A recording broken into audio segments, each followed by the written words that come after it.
నువ్వు సప్పుడే కూకుంటావు, నన్ను పెళ్లి చేసుకొని అంటావు. ఇట్లనే మాట్లాడినావు అనుకో.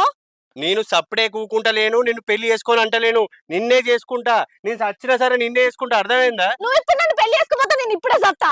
సత్తవా? నువ్వు గిట్లా బెదిరిస్తావు అనుకో, నాతోటి కాదు చెప్తున్నా. నీతోటి కాదంటే నన్ను పెళ్లి చేసుకోవన్నట. ఇప్పుడు మీ అమ్మ సందు పెట్టుకొని నువ్వు నన్ను పెళ్లి చేసుకోనని చూస్తాను కదా.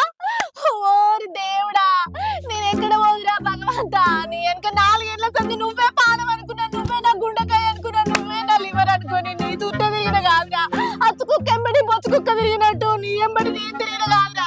ఇప్పుడు నా కట్టి పెడతాను. మనం ఏడున్నాం అంత తింటారు. ఈ అంతేడు కాదు, నా పానం పోయినా సరే ఇప్పుడు నువ్వు నన్ను పెళ్లి చేసుకొని అన్నావు. నేను ఇప్పుడు ఊకోను. మరి అందరు ఇనద్దండి, ఇప్పుడు నువ్వు నన్ను పెళ్లి చేసుకోవాలి, లేకపోతే నేను ఏందన్న వాడి సత్తా. ఏందా ఊకే సత్తా సత్తా? నడు పెళ్లి చేసుకుంటున్నాడు. నడు నడు నడు నడు. ఎప్పటికైనా పెళ్లి చేసుకునేదే కదా, ఇయ్యాలి వేసుకుంటా పని.